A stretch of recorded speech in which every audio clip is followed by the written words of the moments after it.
Hello friends, स्वागत है आप सभी का home science classes with Mohini ma'am में।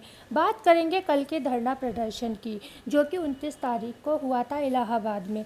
लेकिन आप सभी लोग जानते हो कि हम जो है इलाहाबाद से बहुत दूर रहते हैं, तो हम धरना प्रदर्शन में नहीं जा पाए क्योंकि, और इस चीज़ के लिए मैं क्षमा प्रार्थी हूँ। आप लोग ये कहेंगे कि घर में बैठ के ज्ञान बाँच रही हो, ये है वो है, तो मैं बता दूँ हम लोग हर तरीके से चाहते हैं आपको सपोर्ट करना और सब कुछ करना, पर आप जानते हो महिलाओं को घर से निकलने के लिए 10 अड़चन होती हैं क्योंकि पुरुष प्रधान समाज है। ये नहीं चाहता है कि हम कोई भी ऐसी चीज़ों में भागीदारी लें, क्योंकि लोगों की एक सोच होती है हमारे समाज में, चाहे हमारा परिवार हो गया चाहे आपका परिवार हो गया, कि हम लोग जाएंगे आएंगे ऐसी जगह पर तो इनका नाम खराब होगा। ठीक है ना, तो आप इस चीज़ को समझ सकते हो। तो इस वजह से मैं ज़रूर नहीं गई, लेकिन जो इन्फॉर्मेशन मुझे मिली वो मैं ज़रूर आपको दूंगी। और इस पर प्लीज़ नेगेटिव कमेंट मत करिएगा, क्योंकि मुझे जो भी बार बार मैं सर्च कर रही थी यूट्यूब पर कि क्या हो रहा है वहाँ पर, क्या चल रहा है, तो बस एक चीज़ ही मुझे समझ आई, जो था वहाँ पर सीट वृद्धि को लेकर वहाँ पर जो है ज्ञापन सौंपा था अध्यक्ष महोदय जी ने, कि मतलब सीट वृद्धि की जाए। क्योंकि आप जानते हो ये जो जितनी भी ये भर्तियाँ आती हैं पंचवर्षीय योजना के अंतर्गत आती हैं, और कई पेपर में जो है सीट्स इतनी ज़्यादा कम है, किसी में 20 हैं किसी में 15 हैं, तो वो लोग बहुत परेशान थे कि इतनी कम सीट में भाई बात सही है किस किस का हो जाएगा। मान लो एक सीट है हमें मिल गई तो आप रह जाओगे, आपको मिल गई तो हम रह जाएंगे, तो वो वाली चीज़ होगी। तो कम से कम कुछ तो सीट होनी चाहिए, या तो सीट खाली ना हो। तो जब सीट खाली है तो उसके लिए ज्ञापन सौंपा गया। अगर आप जानते हो सीट वृद्धि होती है तो पेपर थोड़ा बहुत तो बढ़ेगा, कि कम से कम 6 महीने तो जाएगा ही जाएगा। ठीक है ना, तो कोई आपको कैलेंडर जारी हुआ, कैलेंडर तो वैसे भी मना कर दिया आयोग ने, नहीं जारी करेंगे एग्ज़ाम को लेकर। लेकिन आप लोगों को के जो कमेंट हैं वो कंटिन्यूसली ऐसे आ रहे हैं जैसे कि मैं एक आयोग की अध्यक्ष बैठी हूँ, या सीएम का पद जो है मुझे ही मिला हुआ है, और मैं आपको बिल्कुल कंफर्म बता दूं कि बेटा इस डेट को एग्ज़ाम है। ठीक है, तो मैंने सोचा कि चलो आज चर्चा कर लेते हैं, थोड़ा सा समय आपको और एक्स्ट्रा दे देते हैं।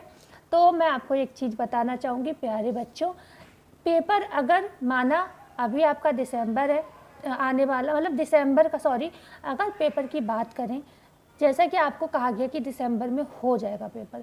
ठीक है, अब हमने कह दिया दिसंबर में पेपर ना तो होने की संभावना है, और मैं आपको एक बार ये बोल देती हूँ पेपर नहीं है। ठीक है, तो भी क्या आपको लगता है आपको पढ़ाई अपनी स्लो करनी चाहिए? बिल्कुल भी नहीं, क्योंकि दिसंबर से अगर हटता भी है पेपर तो जनवरी फरवरी 2 महीने जाएगा, मार्च से भी खिसकता है, चलो मान लिया बोर्ड के एग्ज़ाम है तो आपका अप्रैल में चला जाएगा। ठीक है, तो क्या ये 5-6 महीने जो है क्या बहुत ज़्यादा समय है आपके पास? नहीं है, क्योंकि बहुत से लोगों का सिलेबस, जो लोग पढ़ भी चुके हैं उनको भी रिवीजन के लिए समय चाहिए। ठीक है ना, तो बात यह है कि आप लोग जिस तरीके से प्रश्न करते हो मैम एग्ज़ाम कब होगा, उससे बेहतर है कि आप भी तैयारी करिए, अच्छे से तैयारी करिए। बस ये सोच के चलिए कि पेपर जो 6 महीने के अंदर होने वाला है, 6 महीने के अंदर पेपर हो जाएगा। ठीक है, ये सोच के चलिए। तो इस 6 महीने में आप तैयार हो भी या नहीं हो, मतलब जो सबसे बड़ा विषय जो मैटर करता है वो ये है कि तैयार आप कितने हो। ओके, नहीं तो बात वही है कि दिसंबर में जब ये सुना जा रहा है ना पेपर हो रहा है, तो आप ही लोगों की सांसें रुकी हुई हैं, क्योंकि मैम प्रैक्टिस ये प्रश्न आए थे, मैं आप ही के प्रश्न बता रही हूँ। जब ये हुआ था कि दिसंबर में पेपर होगा, तब आप लोगों का सबसे ज़्यादा प्रेशर यही था कि मैम बुक्स पढ़ें, मैम एनसीईआरटी पढ़ें, या मैम प्रैक्टिस लगाएं, यूथ को पढ़ें, किसको सॉल्व करें, घटना चक्र पढ़ें, मैम कौन कौन से प्रैक्टिस लगाएं। ये प्रेशर जो है एग्ज़ाम को ख़राब कर देगा। इससे बेहतर है कि अभी आप जो भी समय मिल रहा है ना आपको, ये गोल्डन चांस, या फिर ऊपर वाले की कृपा समझिए। ठीक है, ऊपर वाले की कृपा समझ सकते हो कि चलो ऊपर वाला हमें थोड़ा, हम इतने दिन से जो शांत बैठे थे, हमें नहीं पता था पेपर होगा भी या नहीं होगा, और हम आराम में आ गए थे। ये बहुत सारी प्रॉब्लम्स आ जाते हैं तो हम सोचते हैं चलो इनसे निपट लेंगे फिर पढ़ लेंगे, और ऐसे ही टलता रहता पढ़ाई नहीं कर पाते। तो इस समय जो ये समय है आपका, ये बहुत अच्छा सुनहरा मौका ऊपर वाला आपको दे रहा है। ठीक है, तो इसको मैं ये मानती हूँ, बहुत से बच्चे ऐसे जिनकी पूरी प्रॉपर तैयारी है, ठीक है, वो कर भी सकते हैं क्रैक। लेकिन कोई बात नहीं, जहाँ इतना कहते हैं ना सब्र का फल मीठा होता है। बहुत से लोग ये भी बोलेंगे अब मुझे कि मतलब समझ सकते हो आप लोग क्या क्या बोल सकते हैं, तो वो बेटा मैं इसमें कुछ कर नहीं सकती हूँ ना। कमेंट आते हैं लोगों के, मैम एग्ज़ाम कब होगा कब नहीं होगा, तो मैं बस इतना ही कहना चाहूँगी, आप लोग तैयारी करते रहिए अच्छे से।